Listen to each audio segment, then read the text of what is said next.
February 6, 1974, deep in the mountains of Fayette County. The main primary witness was a woman who lived in the mountains all her life, lived in a nice little cabin deep in the woods, very familiar with animals, lived there all her life, was a very good shot, and it was a normal evening. She was sitting there in her living room, had the TV on, when she began to hear this commotion on her little front porch. She had some empty pop cans out there. Someone was knocking the pop cans around. Well, previous to that, there had been some wild dogs seen around her property. And she figured, well, the dogs are probably back and are just disturbing what's on the porch. So she decided, you know what, I'll grab my shotgun and I'll just fire over their head and scare those dogs away. So she loads one chamber of her shotgun. And she turns on the porch light, switches it on, steps out on the front porch, and there's no dogs to be seen, but only about 6 feet away is this large, hairy, ape-like creature with its hand strapped over its head. And the many times I interviewed her, she never called it a Bigfoot, and I'll never forget what she said. She said, it looked like a great big hairy ape. Her reaction was, she fired right into it with her shotgun with one chamber. There was this bright flash of light, she said, like the flash on a camera.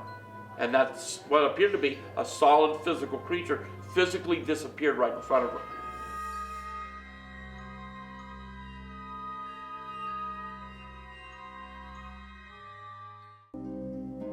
Are you a Bigfoot skeptic?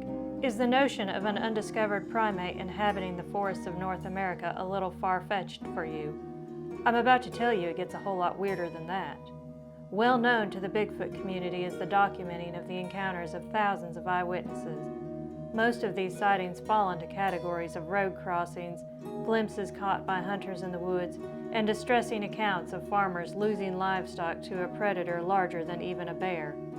The more these accounts are shared, the more certain details emerge that suggest traits and behaviors that are rare or non-existent in the known animal kingdom.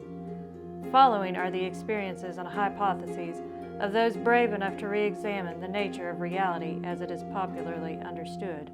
In 1971, I was involved with a group of hunters 8 miles back in the wilderness of Sierra Nevada mountains of California.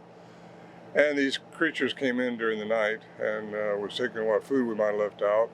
And we didn't know what they were at first. The Johnson brothers, who first encountered them at this camp, which they'd been visiting since 1958, they thought it was a bear at first until they started hearing it, because it started knocking over the pots and pans out there by the stove that we had packed in with mules. And that's how you get into this area, either by really imposing area to get to, and it's nobody there. It's 8 miles back where the water starts out of the earth, where the springs are. But that got me involved in 1971 when they seen that track, came out and told us. We went back up, and there were 6 of us involved all together, all witness to this. We all started recording them. They started coming back in. Of course, we had firearms, heavy firearms. It was a hunting camp, and that's all it had been used for. But the Johnsons figured that these things may have been coming in there since 1958 when they started and just observing them. They don't know, but something aroused their attention that night.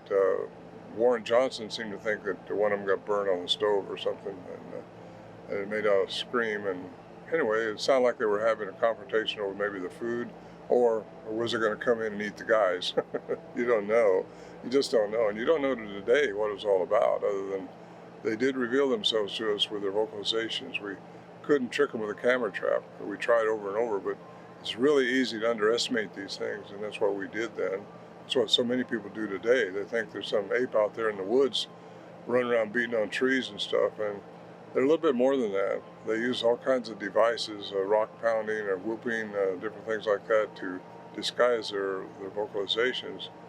But what they were doing around us was actually vocalizations, which Alan Berry, who we took in 1972, he started documenting what was going on to try to look for a hoax, actually, because it's pretty phenomenal. We didn't realize how phenomenal it was. We just started kind of having fun. They didn't come in the shelter at us, and we didn't shoot at them. So we figured, well, they don't plan on eating us, or they'd come in here already, and tore the shelter apart. So we got a little bit bold with them later on, started trying to interact with them, and the story is just pretty hard to believe.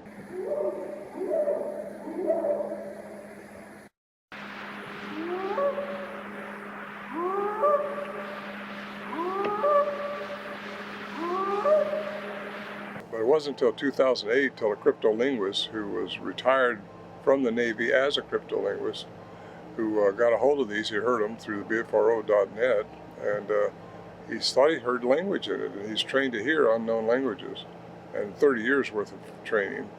He teaches foreign languages today after his retirement out of the Navy, and anyway, he established that these things have a complex language within their vocalizations that were recorded.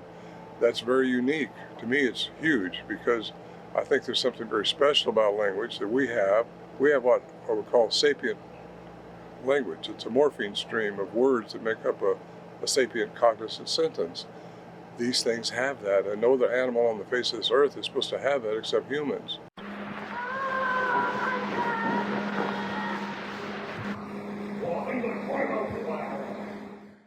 I had my first encounter with the Bigfoot when I was 6 years old. I was at my grandmother's, and I was outside playing in the dirt with some sticks and things, and I heard somebody walk up. Well, I thought it was my grandmother, but when I looked up, it was a young male Bigfoot. And we just kind of stared at each other for a little while, and then he turned and walked away back into the woods. At this point, I jumped up, I ran in the house, and I told my grandmother what I'd seen, and I asked her, I said, "What was that, Granny?" And all she said to me then was, "What do you think it was?" And so she let me think about it for a while. And then she started to teach me about them. I've seen a lot of things in my lifetime. I've seen native elders do things in our lifetime that people say that can't happen. I believe that orbs are just another energy form of travel. And I was told that we humans could do that, but we've forgotten how to do that. I've witnessed them standing before me and just fading away. So what they do is not really paranormal as far as they're concerned, and many people are concerned. It is just their way of life. And as we grow in our minds and open our minds, then we begin to experience some of those same things. They do things that a lot of people question, but I always look at it as they're flesh and blood, as we are, but they do things. They do things that make you think, that get you out of the box. I'm Bob Gimlin from Yakima, Washington, and my relevance to the Bigfoot film is a Patterson Gimlin film. Was acquired in 1967, October 20th, 1967, in the Six Rivers National Forest in Northern California. We got a really active place up here in Washington at it's called Bumping Lake area in Washington. There's been a lot of activity in there, and I've been actively involved in Bigfoot ever since 1967. So in 51 years I've been involved with it directly or indirectly. Well, the way they leave things, they leave presents for us. different types of things. They leave stick formations. One time they left a little toy vehicle. I don't know where they got it from or anywhere, but they left that in the place of, well, we left them food to eat, and they leave us presents back again. So it's in, it's the thought of a thank you, kind of like a thank you, and so that to me means that they're more human-like than animal-like. So that's why I call them people of the woods. A lot of people ask me how I got involved. Well, I got involved because my birthday happened to be during the Halloween season. And on my 10th birthday, my parents gave me a radio as a birthday gift, and I was tuning around the radio dial that night, and there was some radio discussion about unusual happenings. Haunted houses and flying saucers and strange creatures, and I was a curious young guy. I wanted to know if these stories were true, so I began to make a lot of trips at our local library and read all the books they had on the subject. I was 16 years old in 1965 when the Kecksburg UFO incident happened, but only about 12 miles actually from where I live. And it was after the Kecksburg incident that I began to go out into the field to do first-hand investigation of Bigfoot, UFOs, and other phenomena. Most Bigfoot encounters have no association with UFOs or any other type of unusual phenomena. And most UFO incidents have no connection with Bigfoot. However, there are numerous incidents that I personally investigated over the years since the 1970s, and I'm also aware, having been in touch with researchers around the country and around the world, of other very similar accounts from these far-reaching places, that they also have been aware of many unusual incidents over the years that have some type of strange phenomena or even a UFO connection to some of the Bigfoot reports. What is going on out there? Nobody seems to have the answer, but it's very, very intriguing. And it was during the major wave of 1973 that these type of reports began to come to my attention. Actually, going back a little further, the year before 1972, in this area, we were having some unusual activity going on. And during a certain time period, here in Westmoreland County around Greensburg, we were getting reports of UFO activity going on. But also, we began to get other reports along a large wooded area. People lived there for years. And they began to hear strange cries and screams at night, something heavy walking in the woods, began to see strange lights. We had a report of people seeing a large hairy creature chasing dogs through the woods, and people reporting these small little luminous globes of light very close to their homes, like right around the bushes, the windows of their homes. And it seemed very interesting, these type of reports. From the time I was young and the many years I had read about Bigfoot and heard about local incidents going on, I always felt that Bigfoot was very likely some type of unknown animal, some type of unknown primate. But it was during that major wave of 1973, in the 74, that some very strange cases came to my attention that, believe me, we weren't looking for this whatsoever. One of the first things that showed up is when my teams would get out to some of these locations soon after the incident. In some cases, there would be trails of footprints that would just suddenly stop and vanish. It didn't make any sense under the ground conditions that we were seeing. But since that time, we've had other incidents, even in fresh, heavy snow, where there's a series of tracks, there's no other tracks around, and these large footprints suddenly just stop and disappear, which we began to wonder, like, what's going on here? Then we began to hear some other very strange accounts from that time period. Again, 1973, there wasn't a lot of shows about Bigfoot on TV. It wasn't like it is today. And once again, many people initially would call the police reporting these incidents when this was going on.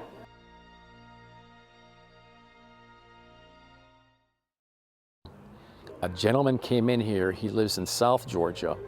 He's a little advanced in age, so he had his family, his son, his son's wife, and their children bring him up here.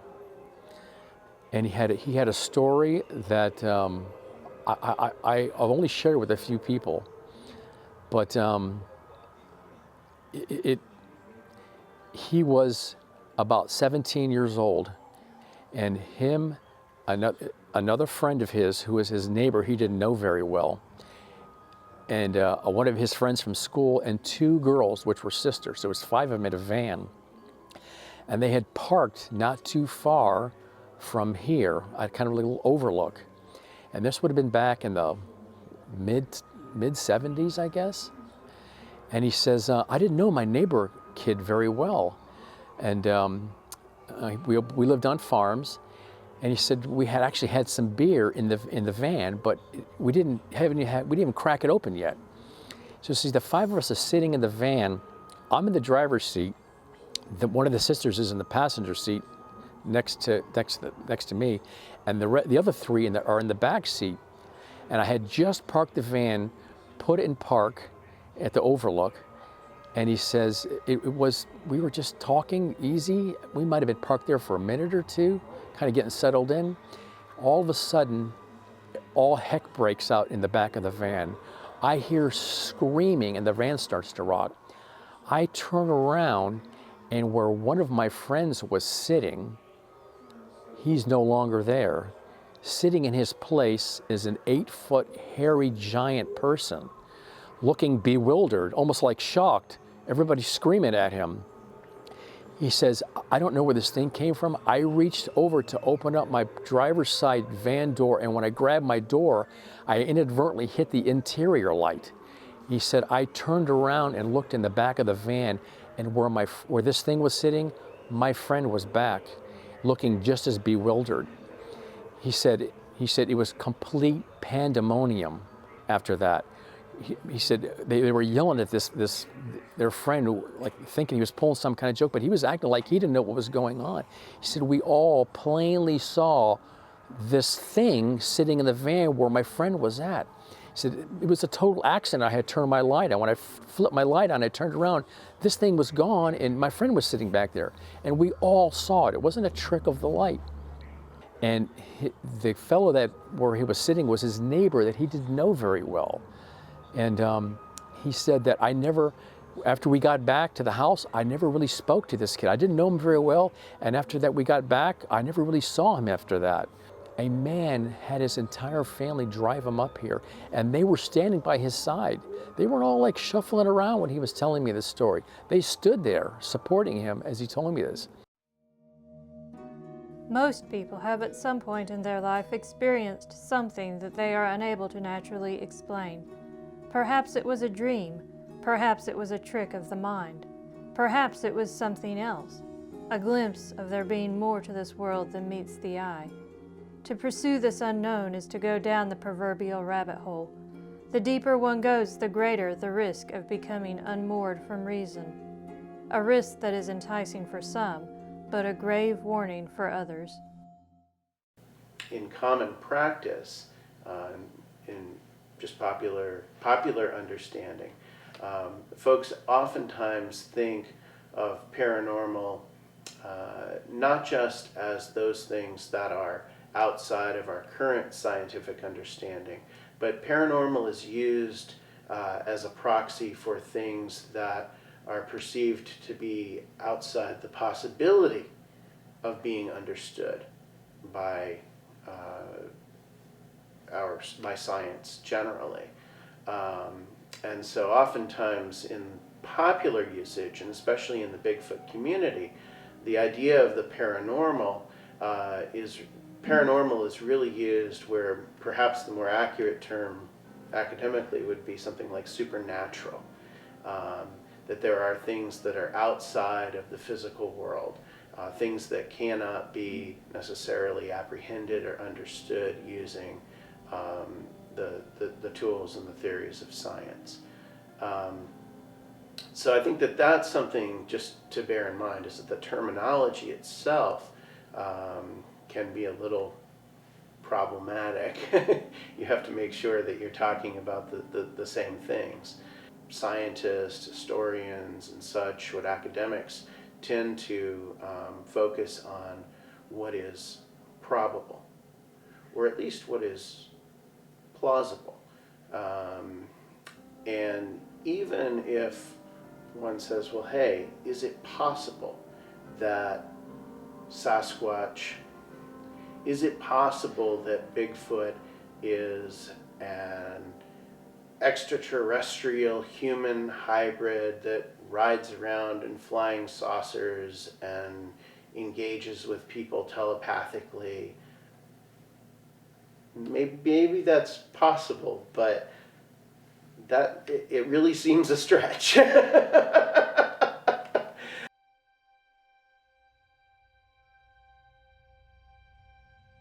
Some of my team members and I were at a location along the base of the Chestnut Ridge between Lake Trobe and Darien.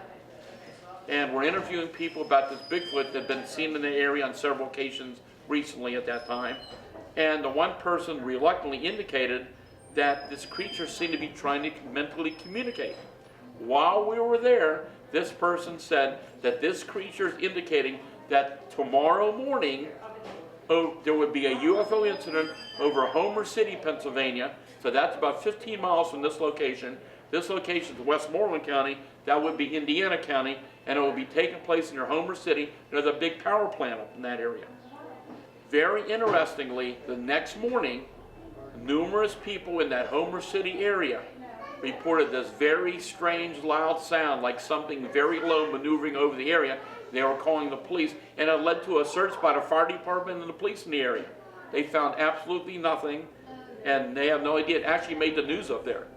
Yes, I believe in mind speak or telepathy. I mean, humans use it all the time and don't even realize that they're doing it.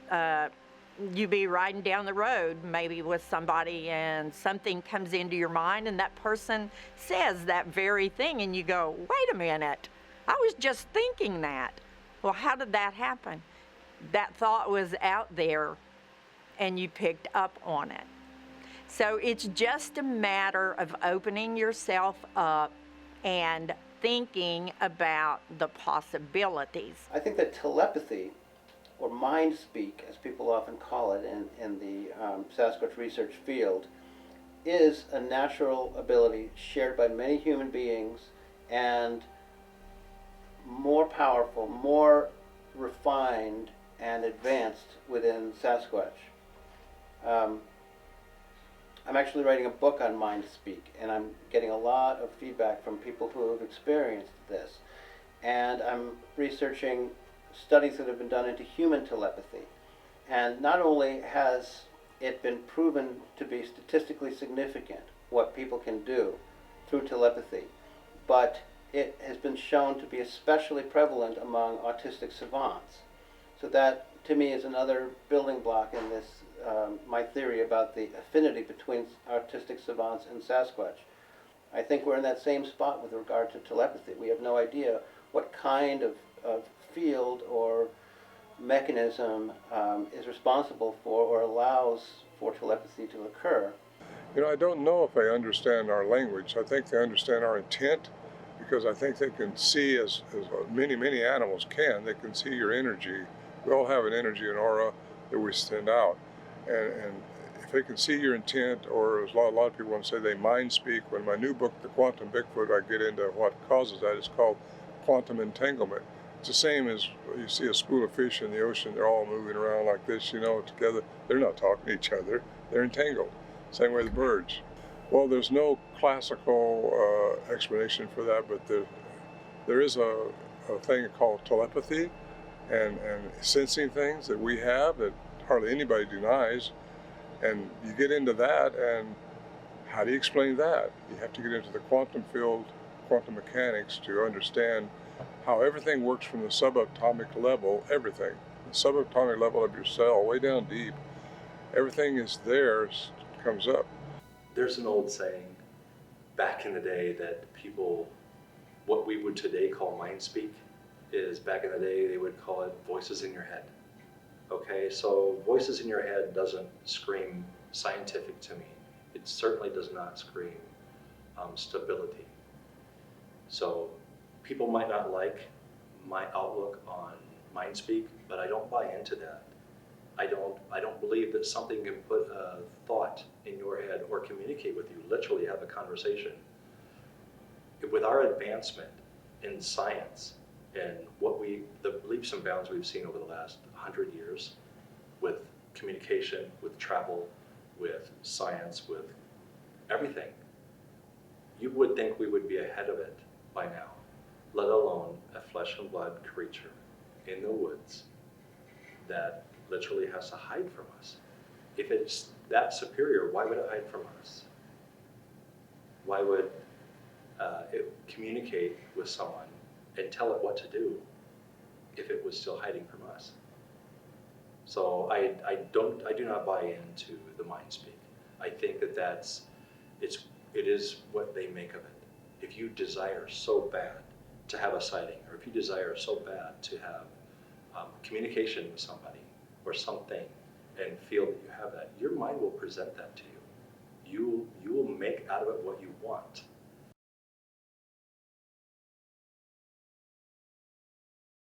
There are people who claim that they have seen Sasquatch disappear. And a good friend of mine, whom I trust completely, saw one crossing in front of her in the daytime when she was driving. And it all of a sudden was not there anymore. Now, many people move to the interpretation that they are interdimensional, that Sasquatch can enter a portal and go to another place. I think there's no reason to be able to say 100% that that's not possible, but my turn of mind leads me to want to explore all other possibilities first. And for instance, this ability to use electric fields that I think they have, and that I can talk about more, starts me down the path of thinking, how could they play with light and manipulate our vision by using this electromagnetic field? Scientists, physicists have already created what is essentially an invisibility cloak a la Harry Potter with electromagnetic fields. And all it takes is the ability to bend light around an object so that what the observer sees is what is behind the object rather than the object itself. I would sooner believe this. I would be 100 times more likely to believe this, even though we don't yet know how they do it, than to believe the easier answer, the magical answer, that they step into another realm entirely. I've heard of the invisibility cloak, that sort of thing. So let's take a look at science. Science, we can't explain everything that we see in science. Illusions that people like David Copperfield, you swear it's disappearing, but you know that it's actually there. So there's a lot of things we don't understand scientifically that would lead us to believe that maybe something disappeared in front of our very eyes. But as far as an animal or a creature that could actually disappear in front of you, I'm a flesh and blood believer. I think that if it moves in the woods, it has to have something that it eats. It has to be able to drink. It has to be able to provide for itself and a shelter. So if something were able to disappear and reappear at will, it would disappear and reappear where there's a good food source, where there were less restrictive boundaries. It would only make sense. How does something disappear? I used to just discard reports that people tell me, we saw this thing disappear.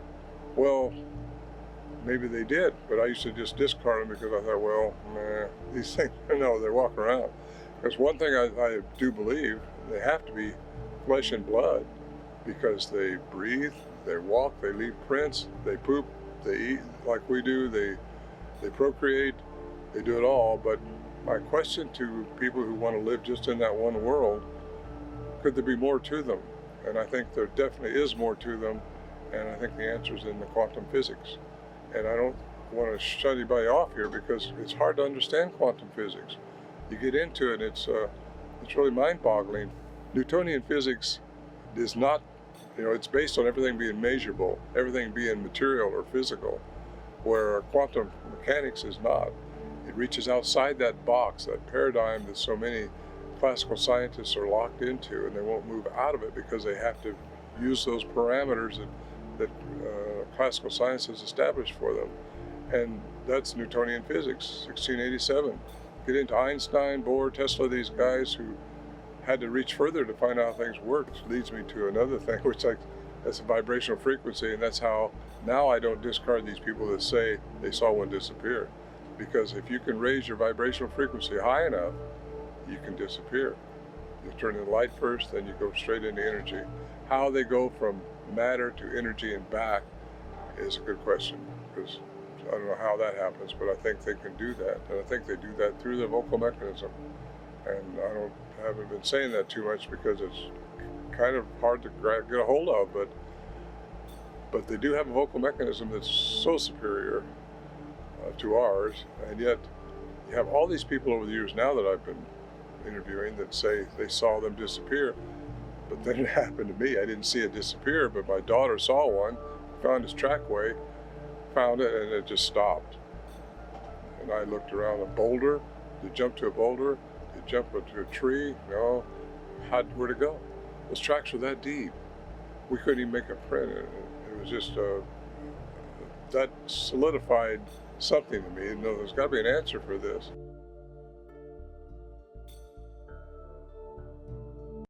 People also see orbs, and they think that this is an indication of some sort of supernatural aspect of Sasquatch.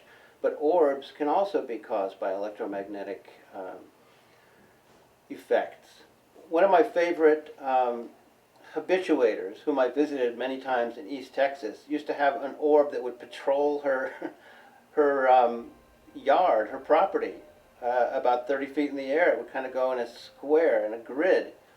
And she would see this very frequently. And one time, she lived by herself. She took a sawed-off shotgun. This is East Texas. This is the culture. She has a sawed-off shotgun. She went outside and shot the thing.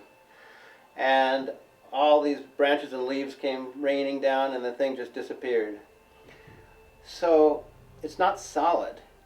We know that from that incident and from everybody else who says that they vanish after a while. My hunch is that Sasquatch are able to deploy their force, their electromagnetic force, in such a way that they can make it into balls. And perhaps they can extend their perception through these balls. I don't know. But what I know is that, rather I should say what I think is, because I don't want to step on anybody's toes, is that this is not something supernatural. This is contained within the nature of electricity and electromagnetism.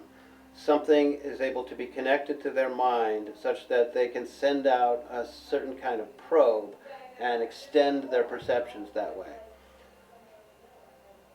And you might ask, how is it possible that a mammal, a primate, would have this electrical aspect to them? I mean, we know that there are a lot of marine creatures that have electricity at their disposal, but not mammals and not primates, except that there are primates that have this capacity, and they are human beings. There are people known as electric people that you can research. I've researched this, and they will walk into a room, and if their emotions are exercised, they will cause light bulbs to either break or just go out. They can't wear watches, they can't use cell phones, because they have this electricity coursing through them and emanating from them that will disable electronics, just like Sasquatch disables our electronics so often in field research. They will walk down a street, these electric people, and sometimes the street lights will dim or go out above them. And then when they move on, that street light comes back on and the next street light goes out. One of the things that is oftentimes reported as evidence of Bigfoot being a paranormal creature is the reports of strange lights in the forest, or orbs. Oftentimes, small balls of light that travel through the woods. And I think this is a great example of the way that we put things together has a huge impact on the way we think about the evidence. So I'll give you a concrete example of this. I've had personal conversations with amateur Bigfoot investigators who report. In the one case, someone who's in the paranormal supernatural camp who has reported seeing these orbs of light in conjunction with sightings of Bigfoot, and says, hey, this is an example of why there's something weird, there's something really strange going on. On the other hand, I've had conversations with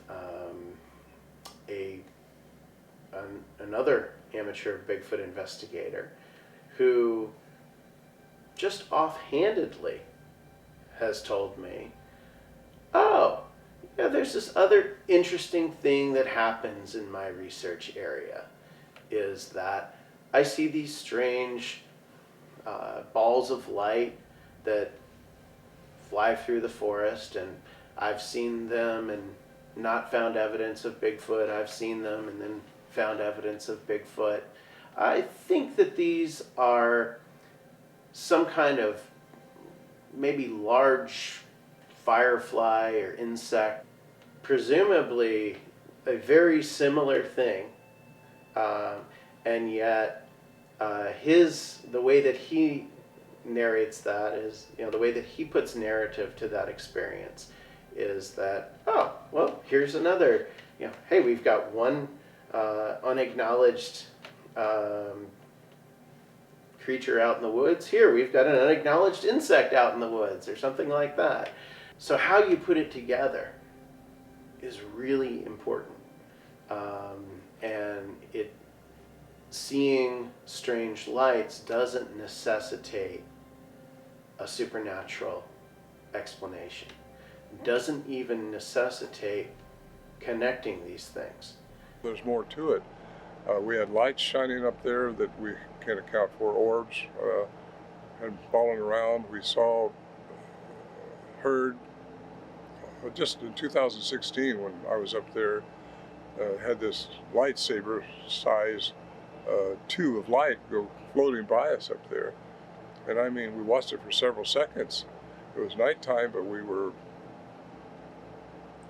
watching it, and a little bit scary. You don't know what that's doing. You still don't know, but because there had been some wood knocks earlier, there had been some other things going on. These things are still around. The same family group we think is still around, whatever that means.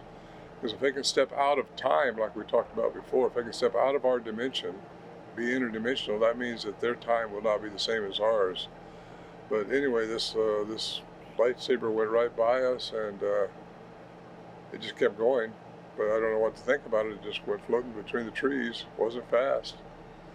So what do you do with that? That's paranormal, you want to call it? Paranormal is just a word that means we don't understand it. It's outside of our normal. But it doesn't mean it's really wrong. It just means it goes beyond classical science, quantum physics. I have 2 pair of military night vision goggles. The only colors that you see in those are black, green, and just different shades of green. There's no other way to get a color in there. You won't see blues or pinks or reds. It's going to stay those. It's not capable. So the lenses in those cameras don't accept any of the color. It literally takes the ambient light from the stars and the moon and give you enough light to see in the dark. Your depth of perception is a little sketchy, but you have a pretty clear image of what you're seeing, especially if you have a good set. So during our experience in SOA, nothing happened until late. You're talking midnight, 1 o'clock in the morning. But there we are. We're tired. Sleep deprivation. We'd been running all day long. We were all up and down the hillsides. There's some caves and some contour that's just absolutely beautiful. So late at night, we're watching. I'm looking through the night vision goggles. And there were 2 things that happened that just are unexplained to me to date. One was a light that it looked like a small light that opened up, like you would see an eye, where just a small little light opened, and then it opened up a little bit, and then it closed back up and disappeared. And I thought that was interesting with respect that it looked like from a distance somebody shined a flashlight and you know how you turn it to make the beam bigger and then you shut it back down. It was very similar to that, but it was white. Nothing else illuminated around it, and it blocked out whatever was behind it. And everybody's screaming, "That was a portal, you saw a portal." I saw a light in my night vision goggles. The other thing that happened through the night vision goggles was I literally saw red, which is also not possible through those lenses. So the red that I saw, where if you were just sitting watching somebody in a distance, they light a cigarette and the red from the cigarette, or from the flame, or the glow of a cigarette, it was just red. I saw something just red appear and then just turn into a pinpoint and disappeared again. That to me, scientifically, I cannot explain. But my first leap would not be it was paranormal. It was just unexplained. So it doesn't mean that I had an experience that was paranormal or out of this world. It was just something that we don't understand, an anomaly, possibly. Who knows?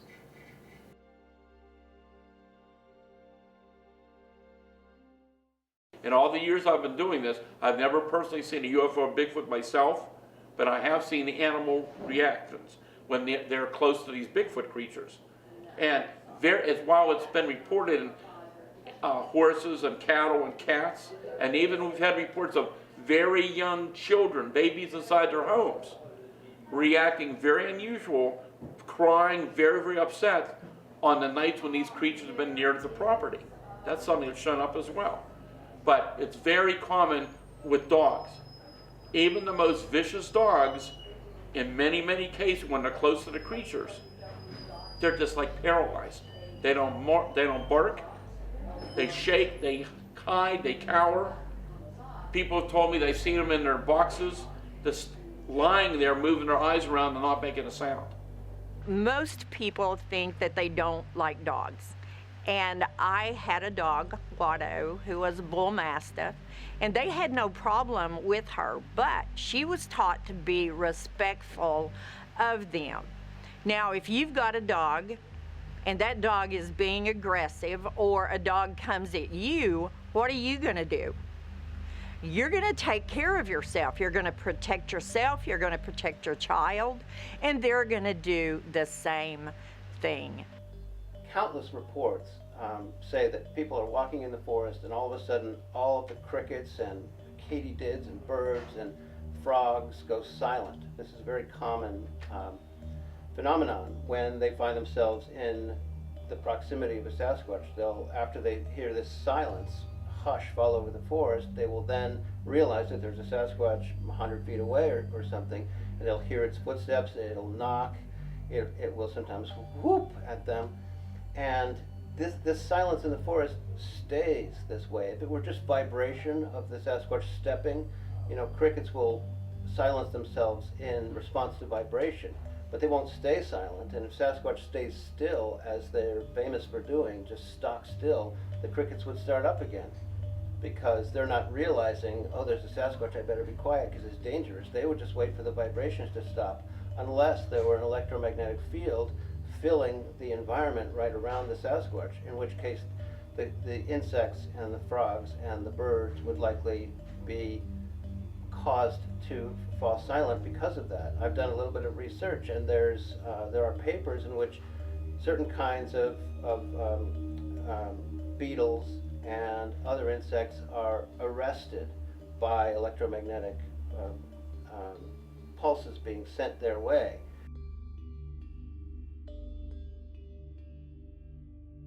A lot of times our batteries will go dead up there, and I think they can drain your batteries. In fact, I know that from when I was up there in 2011, I think it was.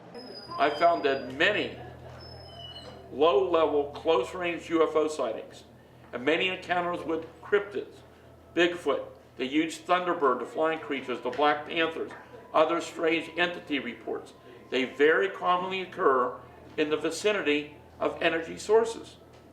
There are many sightings, for example, around radio communication towers, power plants and high-tension power lines, gas wells, gas lines, rivers, reservoirs. It goes on and on and on.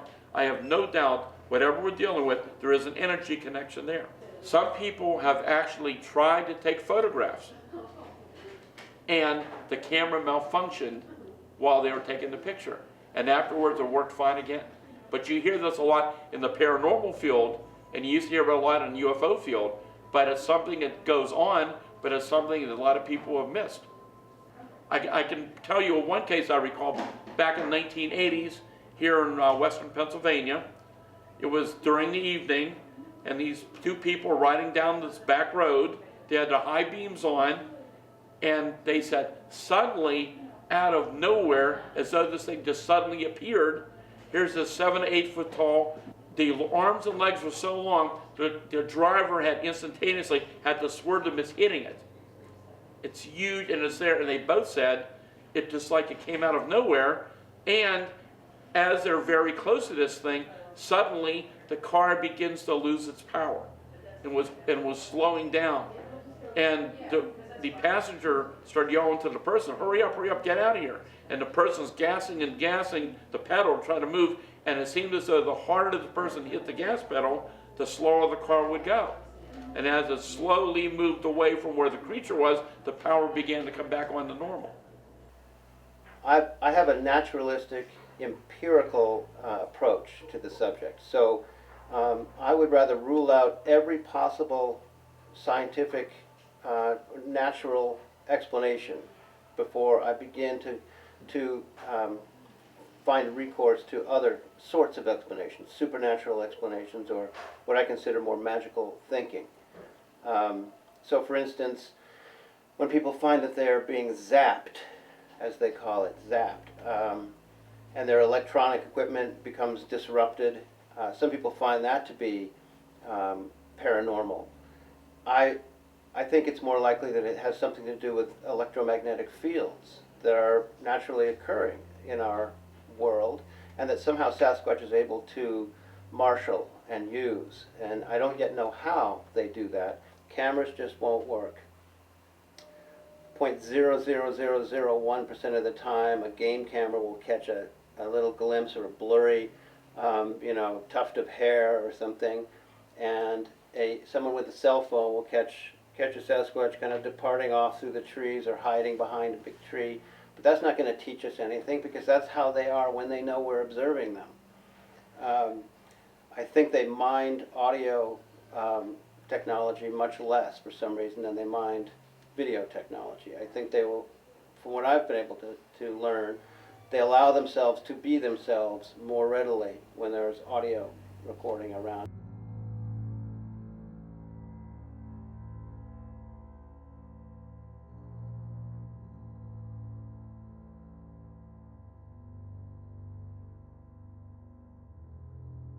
The general consensus seems to be, not generally speaking, that these are a naturally evolved creature that came from our distant past that perhaps branched off of us. But my argument with that is that these creatures are super predators. They are perfectly evolved to hunt from wherever they evolved from on this planet. And it makes no sense that their fossils and skeletons are not in our fossil and skeletal records.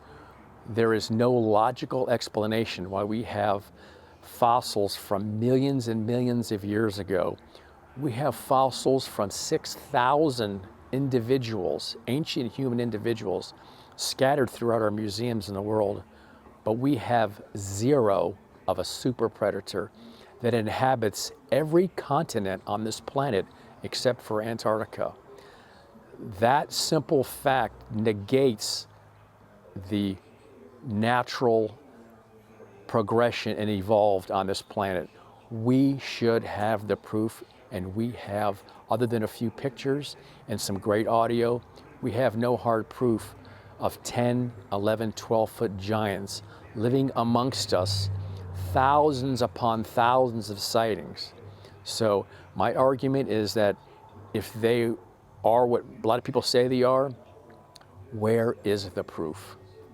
I think one of the reasons why folks become interested in these supernatural theories for Bigfoot is this question of where's the body? If this is a physical creature, where's the body?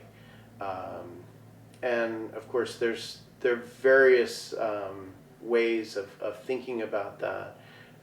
There's various sort of apologies that can be made for why we haven't found a body. I mean, these may be very rare species. Certainly, the lack of these things in the fossil record may not really be much of an issue.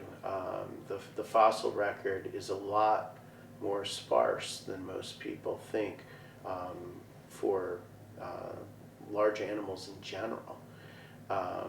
The fossil record, for example, we know that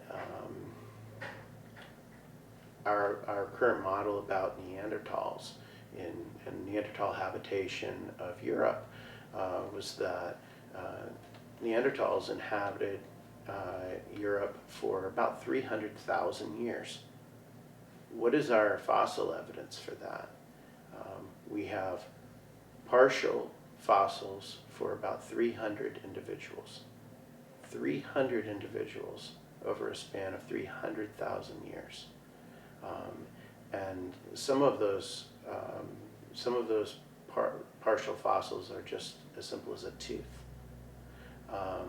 So that's not to say that we don't know. That's not to say that we don't have a good model for Neanderthal habitation of Europe. But that is to say that the basis of that model is not what most people would probably assume. They're not apes, nor are they supernatural wizards, in my view. They are another evolutionary line of the Homo genus. And according to Melba Ketchum, whose work is controversial, but according to what she has found, I think it's pretty clear that Sasquatch arose through a hybridization between human females and males of another species that we haven't yet discovered. We're discovering new cousins very frequently now, and I think that will only continue. We may have just scratched the surface. And one of those is the male progenitor of Sasquatch. And interestingly, this male progenitor need not have been much larger than we ourselves, need not have been as large as Sasquatch is. I say this about the size of the ancestor of Sasquatch because there are many examples in nature in which the parents of a hybridization are both smaller than the offspring. The most well-known example is the liger, who is the offspring of a lion and a tiger, and that offspring is twice as large as either the lion or the tiger. There is just a hybridization phenomenon where there is what's called hybrid vigor, where the offspring is more fit for survival and more kind of impressive than the parents. I went to college. I went through algebra, trigonometry, calculus, and you get to a certain point where you start understanding things that you certainly don't use it in everyday life, but you understand different ideas and how science works on a different level. To this day, I believe Bigfoot possible. I believe in the possibility of it, but I will never stand up and say that Bigfoot absolutely, without a doubt, exists until I've literally felt it and been proven to myself at a Class A sighting. I've seen a lot of things in the woods that I question, but without definitive proof, I don't buy it. When I tie quantum physics and classical science, I show the difference between them. But Edgar Mitchell, the astronaut, Dr. Edgar Mitchell, who passed away recently, he said that it takes science, quantum science and classical science together to have clear perception. That's a great thing to say because it does. You'll only be restricted by classical sciences you've been trained for in grammar school. Spirituality and physics have been together up until this modern classical science has, no, you got to have everything in a box here. And it's got to be based on Newtonian physics, which says everything's measurable and physical and material, no, that's not true. If you want to know what's really going on, you got to get into the quantum world and understand that there's just so much going on around us that we just don't see. We see in a three-dimensional paradigm that we live in, not a paradigm, but a three-dimensional world. And that world tells us, okay, you see this, so that's real. You hear that, it must be real. Well, all those things are real to us because we've been trained to use our senses only to determine what's real. When someone says, well, it's just a theory, a quantum theory, it's called quantum theory because you'll never see it. Your eyes don't see it. It's another world. And in order to prove it or establish it as something that's going to be acceptable by physicists worldwide, it's through mathematics. That's what Einstein did. Mathematics. If you're going to disprove it, you've got to disprove it mathematically. So therefore, it's acceptable by physicists as long as it's established mathematically. Where classical science is a different ballgame altogether. I have never had a problem with science, and if it hasn't proven the mind speak, or if it hasn't proven so many of the things they do, like when you're watching them and they just literally dematerialize right in front of you, can science prove that now? Maybe not, but I believe that they will at some point. What we know from science right now, 100 years ago, would not have been proven. You have to bring a hypothesis. You have to bring something to science. Science has to have something to look for. And then once you have someone looking into that and finding all those variables and putting them together, then science proves something. But science proves and disproves itself all the time. But that's the good part of science, because as things happen, then we can go back in there and look at it and prove things. I think science really wants to explain away the importance of spirituality. I think a pure science, there's more to life than pure science. There's some things that scientists can't explain, and I think the older you get in life, the more you realize how important your spirituality is. And speaking as far as science goes, it's such a changing. It changes. People who are 100% invested in science, I think they forget how often scientists are wrong and it changes. Science is constantly evolving, and the nature is that if you're going to use science, you have to realize that it's just going to change. Skepticism is an important part of scientific thinking, but the way that term skepticism is embraced and used by a lot of folks in our popular culture is an over-skepticism, if you will. It is oftentimes making claims that if the current scientific evidence does not support a proposition, then therefore it is not true. This is a confusion of no evidence with evidence of no. There's a difference between not having evidence of something and something not being correct.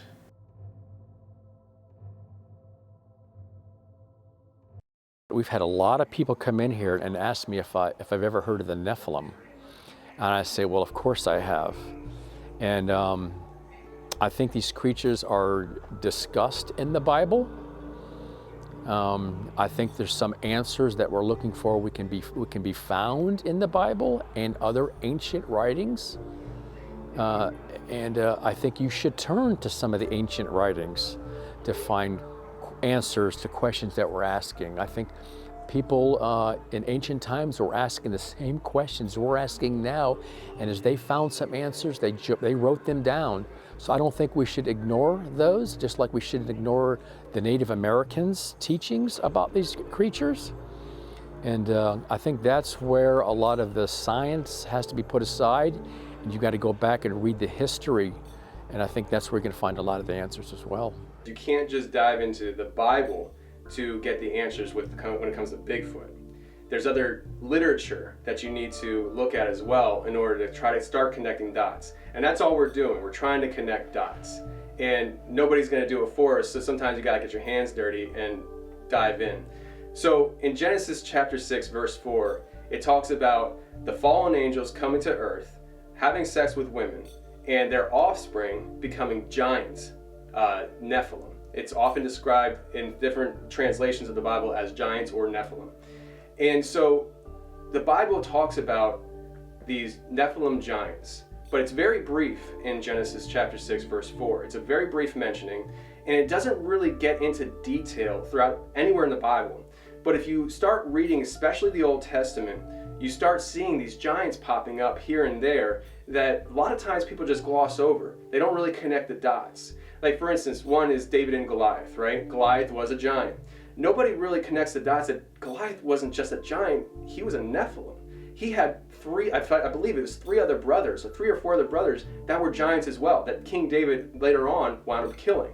And so these giants pop up, and in fact, if you start looking into it in detail, there's possibly up to 36 different tribes of Nephilim giants in the Old Testament. When you look into the extra canonical texts like the Book of Enoch and the Book of Giants, it gets really, really interesting, because we find out that not only did the fallen angels have sex with women, but they also had sex with animals and plants. They disrupted DNA.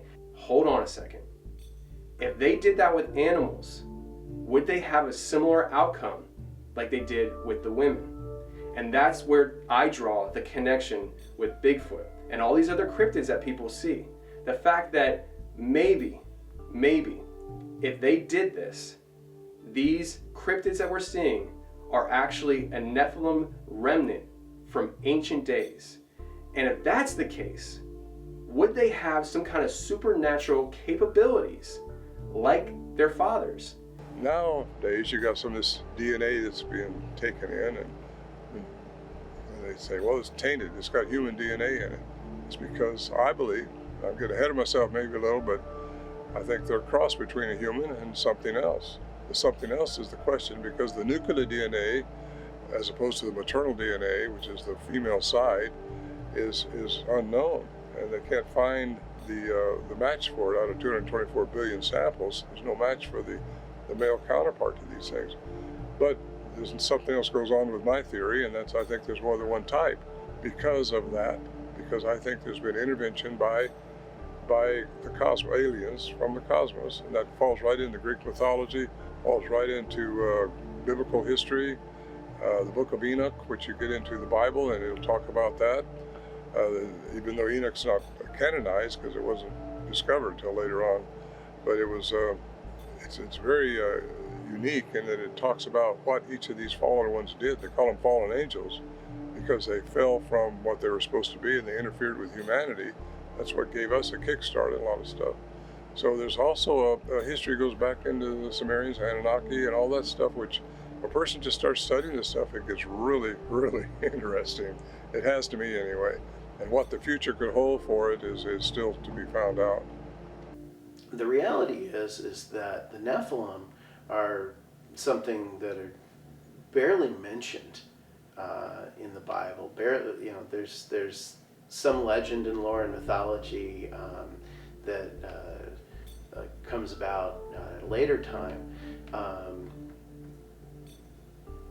but scholars really don't claim to know much about the Nephilim because it's kind of an offhand, sort of a parenthetical comment in the text, that these were somehow an offspring between heavenly creatures and human women.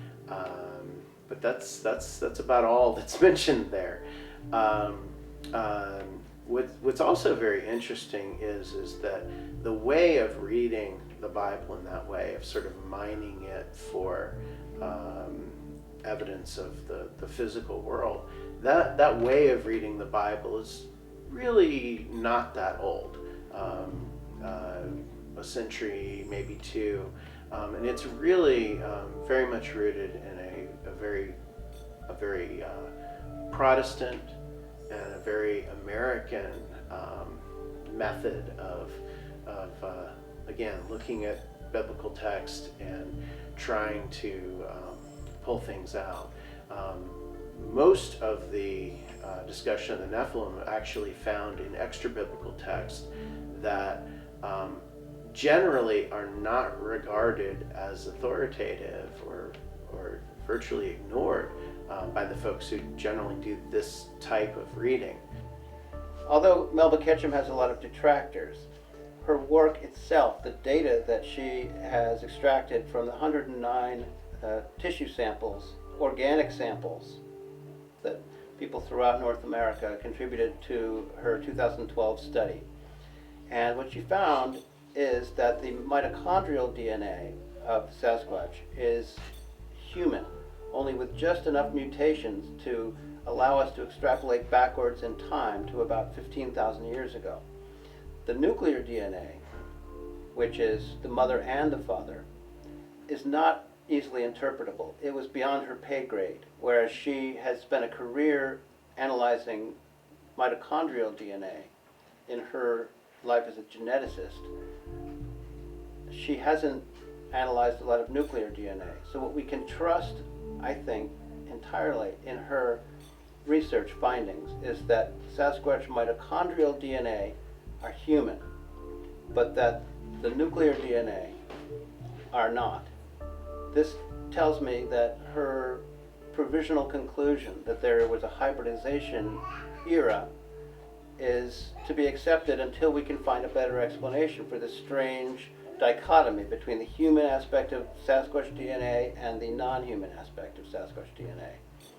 I think that while it's possible that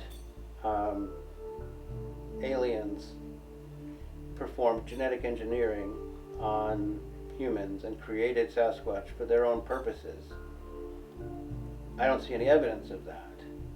And it's possible that Sasquatch is the Nephilim from the Bible, and that the mitochondrial DNA that seems to show human female could line up with what the Bible says about fallen angels lying with human females and creating the race of Nephilim. But I don't see any evidence for that either. I mean, it seems that to try to argue that is just to take this one finding and transplant it into the biblical framework. And while it could be true, what do I know? It doesn't seem to me more likely, even remotely as likely, as a hybridization between human females and a related primate species. You know, people ask me about my thought or my belief that they were here before we were here. There are a lot of things that are not written in the Bible about this earth that we live on.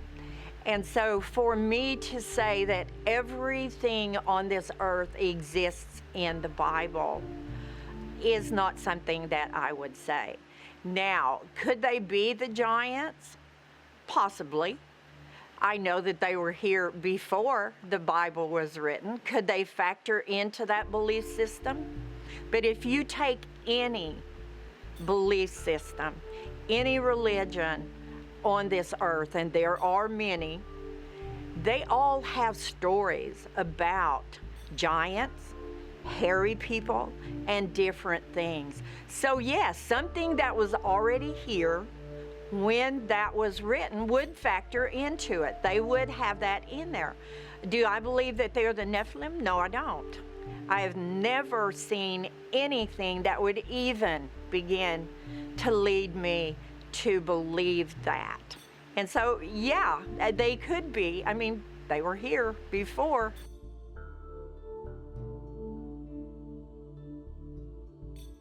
My experiences with them are that they're humanoid type creatures. And I call them a creature because we don't know what to really call them until, but I've had experiences, enough experiences with them to know that they're human type individuals. I call them people of the forest, and that might be the wrong name for them, but to me they're human type creatures. And so many people say, oh well, they're just an animal. Well, they're not an animal to me. They're people of the woods, and until proven to what they really are, you know, that's the way I'm going to leave it as such, and I treat them as such. They are a people, as we are a people.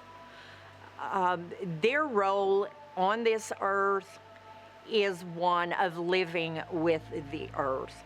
They don't try to change anything about it. They live with the earth. And there are some things that we humans need to learn about that.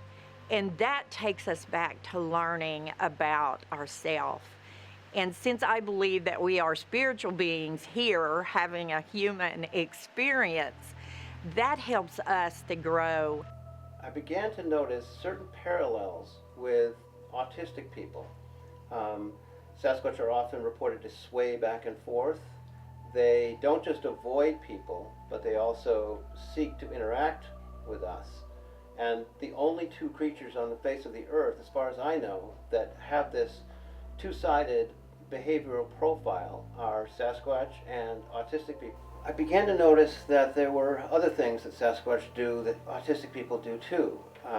There's often a thing that is called stimming, or self-stimulation, which just means doing things that allow them to soothe themselves and feel more comfortable. Autistic people will often flap their hands or snap their fingers or sway back and forth or bob like this. And people see Sasquatch bobbing and swaying a lot, and they also hear Sasquatch making lots of percussion. It's a very, very percussive species. That's one of the things that allows us to know when they're around. And if you think about it, they are, by all accounts, and all of us agree, that Sasquatch is insanely intelligent. Otherwise they would not be able to accomplish what they accomplish. And yet, they build structures and knock on trees, two things that allow us to know when they're in the area. If they could choose not to do these two things, we would think that their project of stealth would be 100 times easier for them. And yet they seem unable to refrain from knocking on trees. And human beings say, oh, there's a Sasquatch over there. I mean, it seems kind of like proof that they need to knock on trees, because they wouldn't think this will be a good thing for our safety. They knock, they drum. I recorded hundreds and hundreds of incidents of drumming in the forest 3 years ago in a ravine near where I live. For them, the human race in general, I think, is the other, rather than other individuals of their own kind. I think that there's enough evidence already that they work together in concert, in very well organized bands and groups, so that we don't have to assume that their form of what I'm calling autism is the same as our form of what I'm calling autism. They don't seem to need to be solitary as human autistic people tend to be. It seems that they feel that their group is all an extension of oneself, whereas the human race is the other. So it's different. I think my hunch is that in ancient times there was a common ancestor between us and Sasquatch that possessed some form of what later evolved into our form of autism and evolved into a separate path into what manifests itself in Sasquatch. And it's not just these behavioral characteristics, it's also the gifts that they have. So that's why I don't call my theory the Sasquatch autism theory, but the Sasquatch savant theory, because I'm talking about not human autistic people who are very disabled and limited by their autism, but rather the savants who have an ingenious capacity for visual thinking, for memorizing their field of vision. There's an autistic person called the human camera who took a flight over Milan, Italy in a helicopter and then came back down after one flight and faithfully drew thousands of details of the city just from internalizing the landscape and every single nuance of the city. You start off thinking you're going to be looking for a relic hominid or maybe a missing link, and then you start getting reports, first-hand witnesses that describe things to you that they've seen them do with their own eyes that defy logical, scientific explanation. And at first you dismiss them as maybe they were mistaken, or it was a trick of light, or maybe these folks are not being honest with you. But when the same kind of reports come in over and over again, and you start to see patterns emerge that you can't ignore anymore, you realize that what these creatures are, even though you may not have a hard answer for it, they're much more than we think they are. And whether they are a creature not native to this planet or this dimension, I don't know for certain, but I know quite confidently that they are not a naturally evolved creature from this planet. And what they are, boy, it's really hard to put your finger on. I don't know anybody that knows for sure what they are, but I know what they're not. And that's why I'm still digging into this every day, 15, 16 hours a day. It never stops. And I think if I knew what they were, some of the fun would be taken out of it, some of the mystery would be taken out of it. But I think when we finally come to the answer, it might be an answer that you can't tell anybody.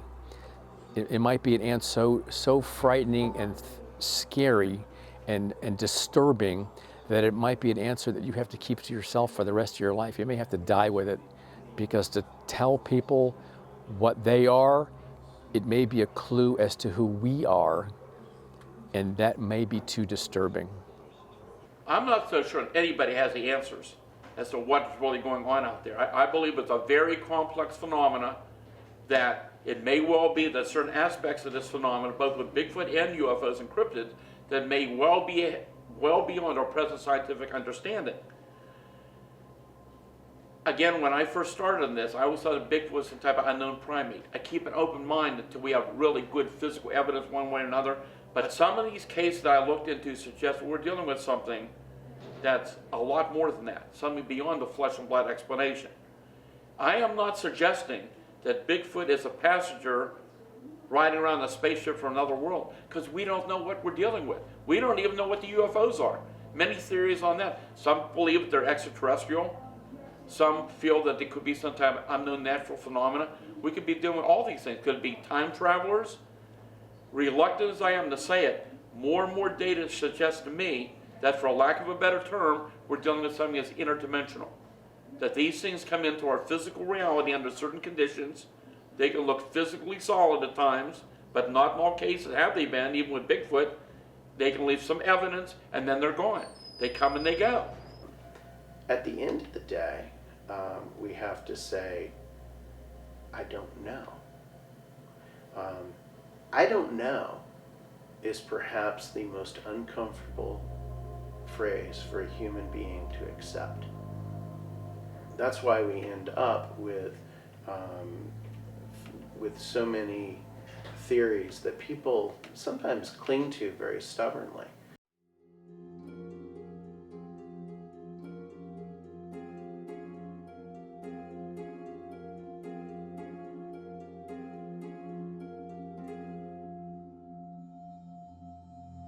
When confronted with the unknown, it is natural for us to turn to the tenets of our various belief systems to navigate the circumstance.